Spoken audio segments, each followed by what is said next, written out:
Yes. We are reading Bhagwat Geeta as it is by His Divine Grace A.C. Bhaktivedanta Swami Prabhupada, founder Acharya of International Society for Krishna Consciousness. We are in chapter 5, Karma Yoga, text 8 and 9.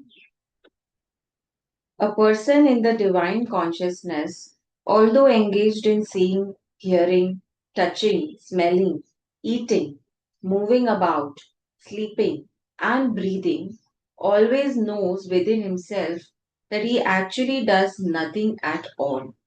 Because while speaking, evacuating, receiving, or opening, or closing his eyes, he always knows that only the material senses are engaged with their objects and that he is aloof from them.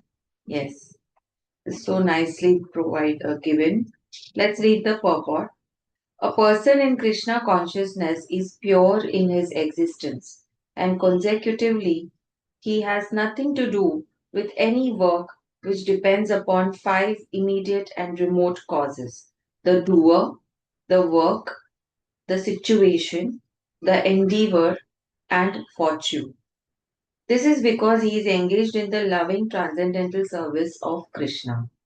Although he appears to be acting with his body and senses, he is always conscious of his actual position, which is spiritual engagement.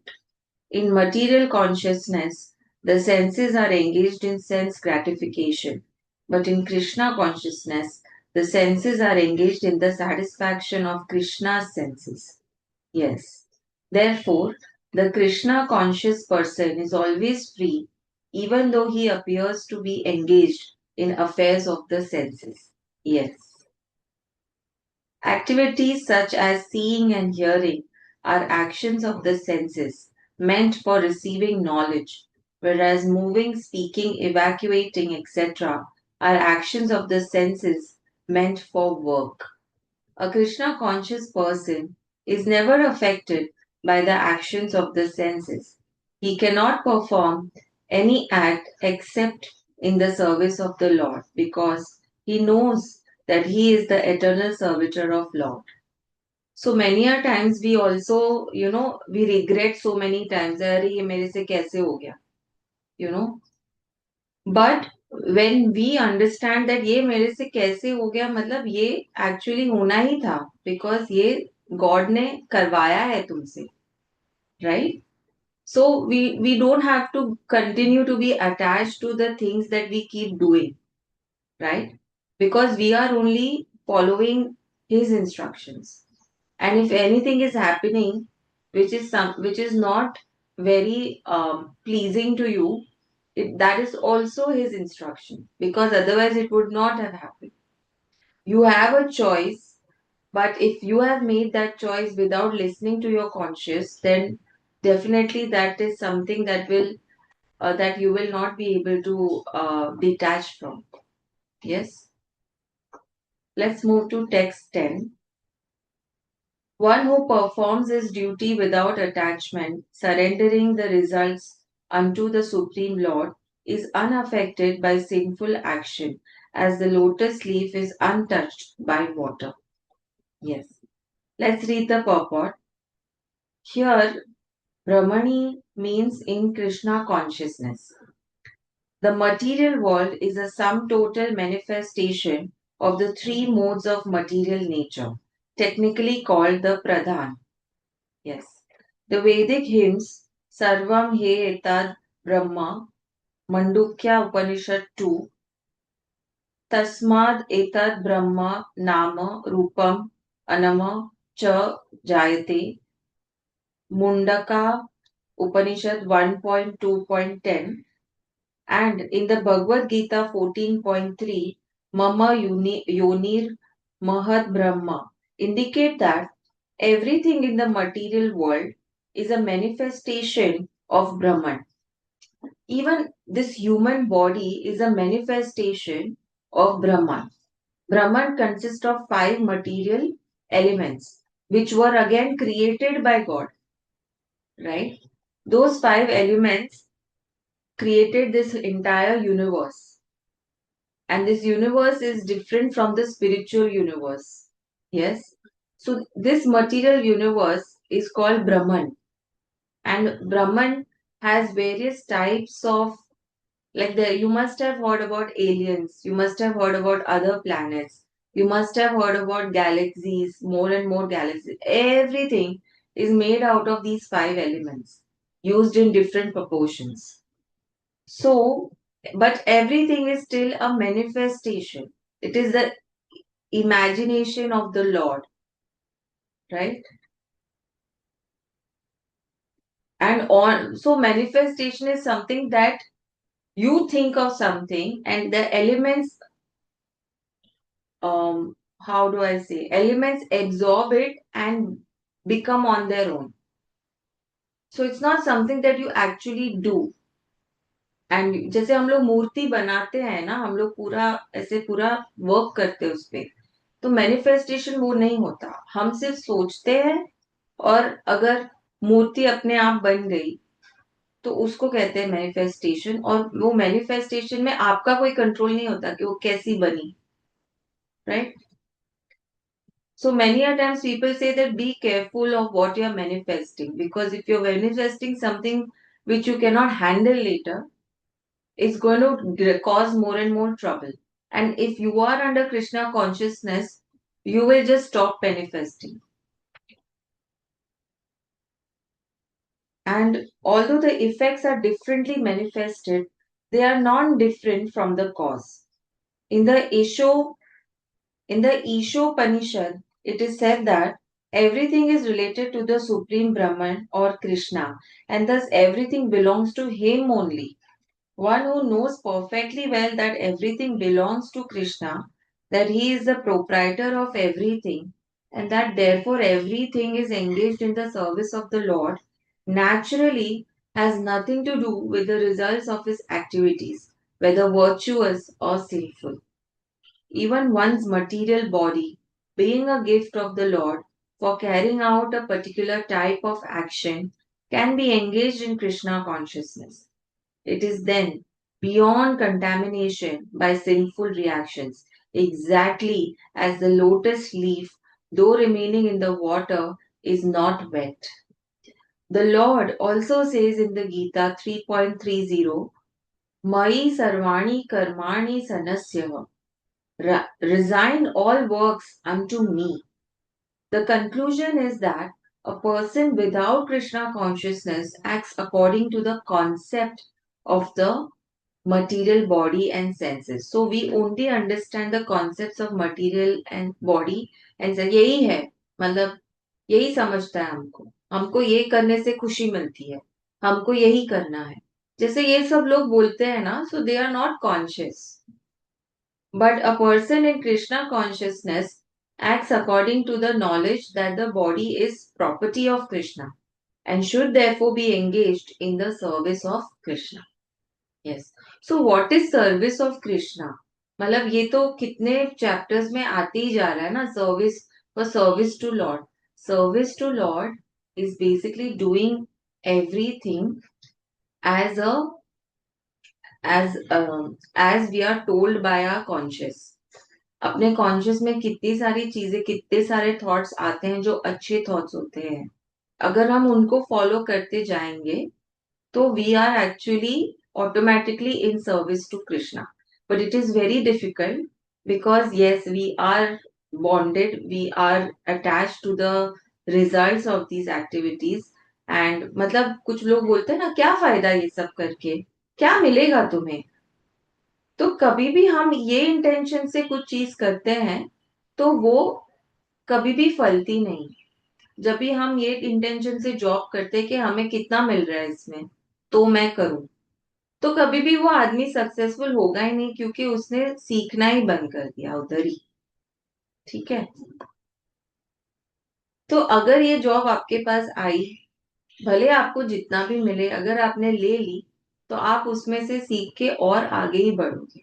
मतलब ये भगवान ने तुम्हारे हाथ में दी है कि भैया ये करना है तुम्हें और तुम करते जाओ बस.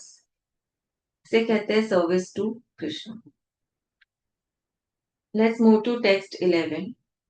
The yogis abandoning attachment act with body, mind, intelligence, and even with the senses only for the purpose of purification. Yes, let's read the purport.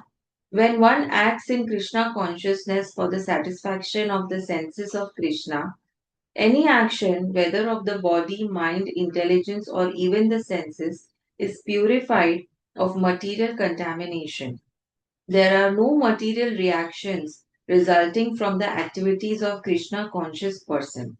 Therefore, purified activities, which are generally called sadachar, right, can be easily performed by acting in Krishna consciousness. Sadachar is basically the daily discipline that we follow of cleaning our, keeping our body clean, keeping our house clean, keeping our mind active. So, doing all the things which will keep this body active so that you are able to execute services for the Lord. Yes.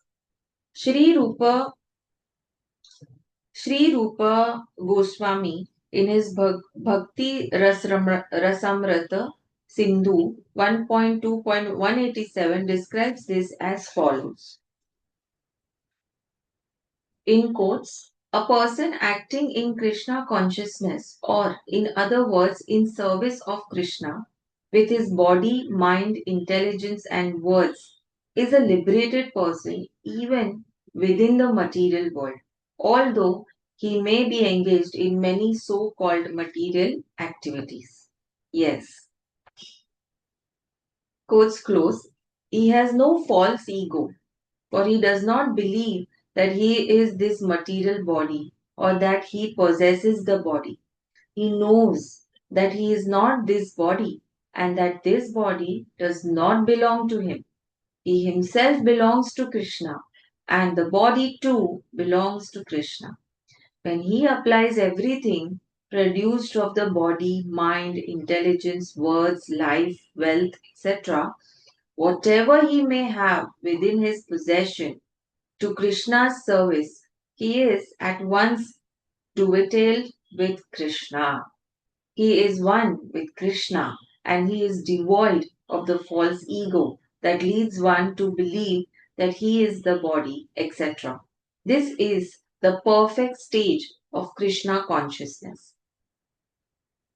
Like many of us keep watching Instagram reels and we feel that wow ये कितने enjoy कर रहे हैं कितना हो रहा है लेकिन कभी सोचा है कि आप अगर चलो आपको वो यू वेंट आपको वो बंगला मिल गया रहने के लिए चलो आपने कोई बंगला देखा और आपको मिल गया बंगला रहने के लिए उसके बाद क्या अब उस बंगले को आप एंजॉय कर रहे हो एंजॉय इन द सेंस आप उधर रह रहे हो आप तो वही चीजें कर रहे हो जो आज भी कर रहे हो बस सिर्फ जगह बदल गई so after a point it becomes like you bought this bungalow just to show to others just for others validation that wow you made a great bungalow but once you get it you don't find the value in it because you only got it for the underlying reason was you only got it for others validation now we twist this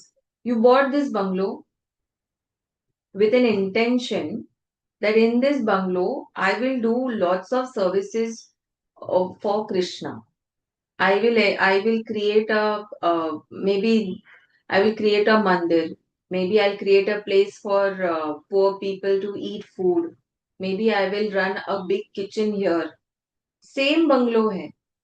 अब उसकी खुशी अब उसमें रहने की खुशी जो बढ़ जाएगी वो अलग ही लेवल है ना सो ये फर्क Let's move to text 12. The steadily devoted soul attains unadulterated peace because he offers the result of all activities to me, whereas a person who is not in union with the divine, who is greedy for the fruits of his labor, becomes entangled. Yes, this is what I was trying to say. Let's read the purport. The difference between a person in Krishna consciousness And a person in bodily consciousness is that the former is attached to Krishna, whereas the latter is attached to the results of his activities. The person who is attached to Krishna and works for him only is certainly a liberated person, and he has no anxiety over the results of his work.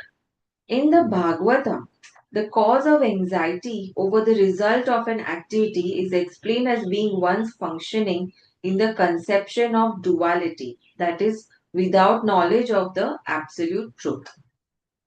So, when you are getting any anxiety of any activity that you are going to perform or you have already performed, means you are waiting you are attach to the result जैसे बोलते हैं ना कबीर बोलते हैं कर्म कर फल की इच्छा मत रख वैसे ही कर्म करते जाओ और उसका जो भी रिजल्ट होगा वो होगा ही वो कृष्णा के लिए है मैंने तो मेरा काम कर दिया तो ये जब माइंडसेट में जब हम सारे काम करते हैं तो we are definitely more happier more free and we are in more surrender mode and surrender तभी आता है when we are in we accept everything जो भी आए ठीक है हमारा हमारी वजह से ही हुआ Where was I? Yes, Krishna is the supreme absolute truth, the personality of Godhead. In Krishna consciousness, there is no duality. All that exists is a product of Krishna's energy. तो duality का मतलब क्या है अच्छा and बुरा तो एक activity का रिजल्ट अच्छा हो सकता है या तो बुरा हो सकता है डुअलिटीज बट कृष्णा में अच्छा भी हो बुरा भी हो सेम ही है क्योंकि मुझे तो वो करना था काम कृष्णा ने बोला था मैंने कर दिया अब कृष्णा जाने राइट तो इसमें कोई डुअलिटी ही नहीं all that exist is a product of Krishna's energy and Krishna is all good yes बुरा भी अच्छा ही होता है अच्छा तो अच्छा ही होता है Therefore, activities in Krishna consciousness are on the absolute plane. They are transcendental and have no material effect. One is therefore filled with peace in Krishna consciousness. Yes, one who is entangled in profit calculation, क्या मेरा क्या फायदा होगा, for sense gratification, cannot have that peace. This is the secret of Krishna consciousness. Realization that there is no existence besides Krishna is the, sorry, I read it wrongly. Realization that there is no existence besides Krishna is the platform of peace and fearlessness. Yes, amazing. Let's move to text 13. When the embodied living being controls his nature and mentally renounces all actions, he resides happily in the city of nine gates, that is the material body, neither working nor causing work to be done. So, nine gates is a metaphor used for the material body because we have nine holes from where the energy can come in and energy can go out. Yes? Let's read the purport. The embodied soul lives in the city of nine gates. The activities of the body or the figurative city of body are conducted automatically by its particular modes of nature. The soul, although subjecting himself to the conditions of the body, can be beyond those conditions if he so desires. Yes. अगर मैं सोचूं कि मैं थक गई हूं तो सच में मुझे थकान फील होगी और अगर मैं सोचूं कि मैं बिल्कुल थकी नहीं हूं तो मेरे पास फिर भी एनर्जी रहेगी और मैं करती ही जाऊंगी अगर मैं सोचूं कि मुझे भूख लगी है तो मुझे डेफिनेटली भूख लग जाएगी क्या कभी आप लोगों ने ये ट्राई किया है just try it once owing only to forgetfulness of his superior nature he identifies with the material body and therefore suffers. By Krishna consciousness, he can revive his real position and thus come out of this embodiment. Therefore, when one takes to Krishna consciousness, one at once becomes completely aloof from bodily activities. In such a controlled life in which his deliberations are changed, he lives happily within the city of nine gates. So beautifully explained. The nine gates are mentioned as follows.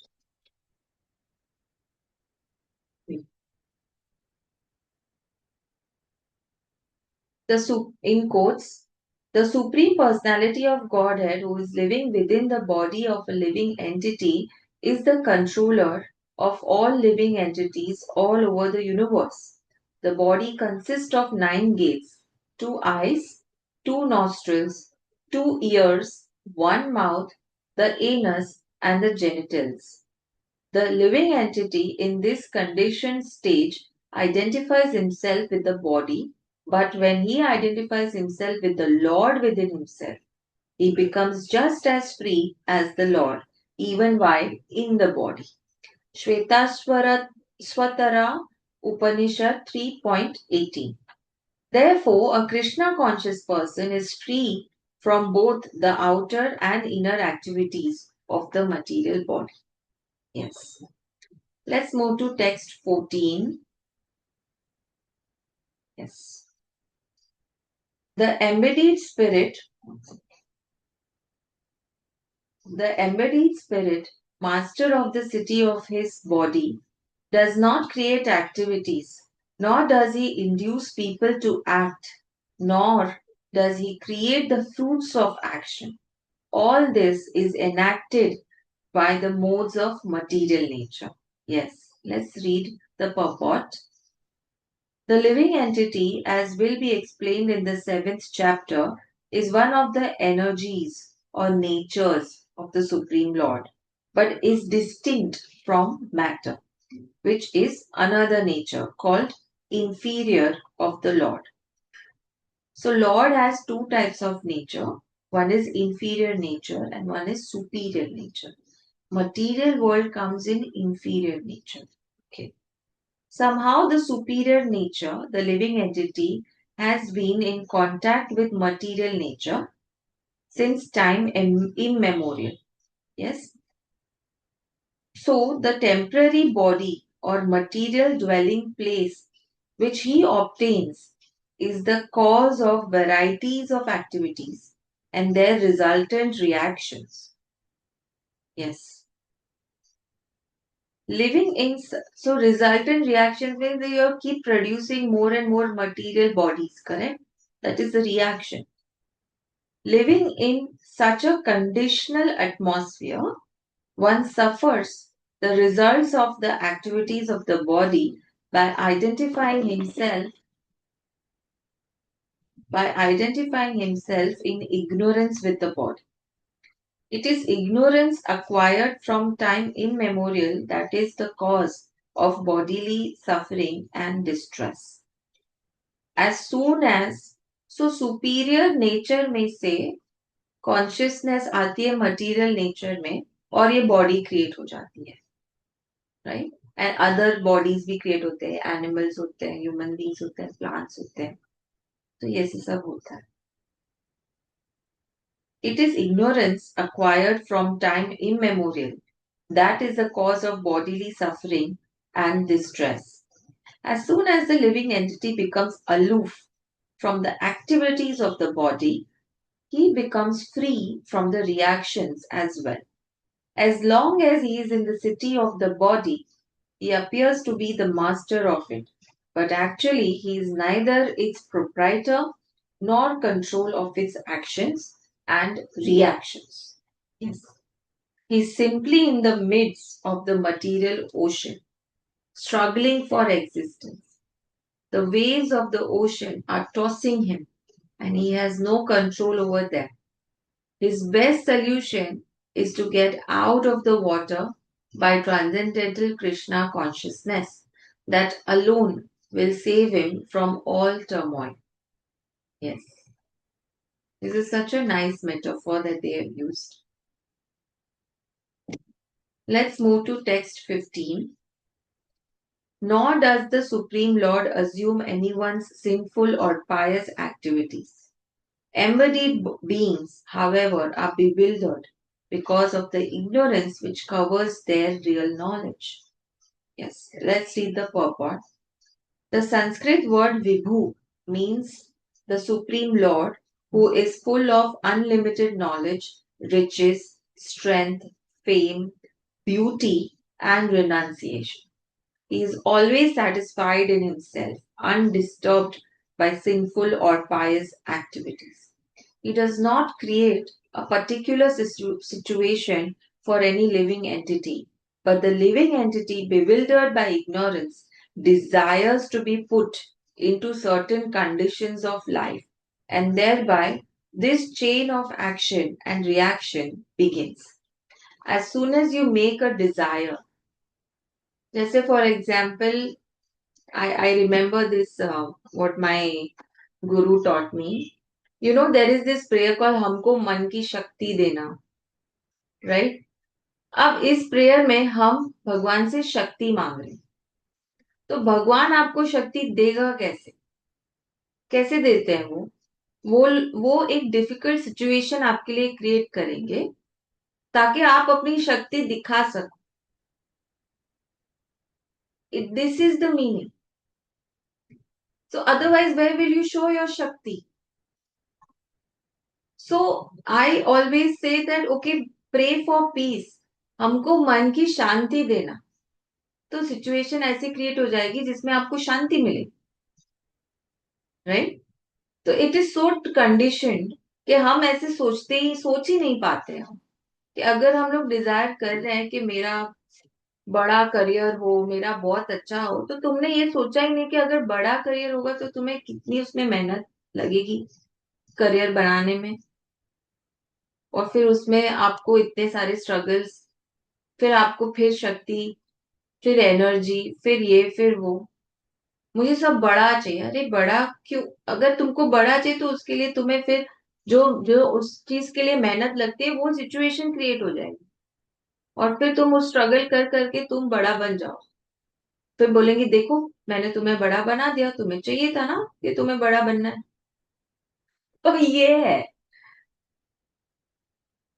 So this is the reaction of manifestation. So you better manifest something very thoughtfully. हम लोग pray भी करते हैं, भगवान मुझे शक्ति देना, मुझे ये देना, मुझे ये देना. अरे तुमको देंगे, तुम उसको वैसे तभी देंगे ना जब कुछ ऐसा क्रिएट करोगे, तब उसमें तुम यूज कर पाओगे. तभी तो मैं तो भगवान को यही बोलती हूँ, भगवान मुझे आज शांति देना, हमेशा मुझे शांति देना. Right? Let's read the purport.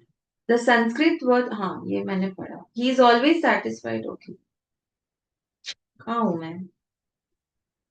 He does not create a particular situation for any living entity, but the living entity, bewildered by ignorance, desires to be put in certain conditions of life, and thereby his chain of action and reaction begins. A living entity is, by superior nature, full of knowledge. Nevertheless, he is prone to be influenced by ignorance due to his limited power. The Lord is omnipotent, but the living entity is not. The Lord is Vibhu or omniscient, but the living entity is Anu, that is atomic. Because he is a living soul, he has the capacity to desire by his free will. Such desire is fulfilled only by the omnipotent Lord. And so, when the living entity is bewildered in his desires, the Lord allows him to fulfill those desires. Right? But the Lord is never responsible for the actions and reactions of the particular situation which may be desired. Yes. तुमको चाहिए था बड़ा बनना, तुम बनो, अब भुगतो. मैंने तो दे दिया तुम्हें. Being in a bewildered condition, therefore, the embodied soul identifies himself within the circumstantial material body and becomes subjected to the temporary misery and happiness of life.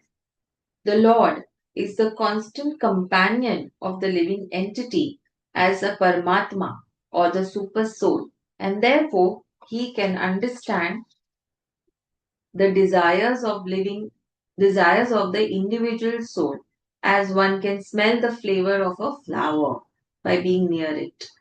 Desire is a subtle form of conditioning for the living entity. The Lord fulfills his desire as he deserves. Man proposes and God disposes. The individual is not therefore omnipotent in fulfilling his desires. The Lord, however, can fulfill all desires, and the Lord, being neutral to everyone, does not interfere with the desires of the minute, independent, living entities. However, when one desires Krishna, the Lord takes special care and encourages one to desire in such a way that one can attain to him and be eternally happy. The Vedic hymns therefore declare, I'll try to read, Esha you here eva sadhu karma karyati tam yam ebhyo lokebhya unin uninishate Esha you eva sadhu karma karyati yam adho ninishate. The Lord engages the living entity in pious activities so that he may be elevated. The Lord engages him in impious activity so that he may go to hell. Kaushik, Kaushitaki Upanishad 3.8.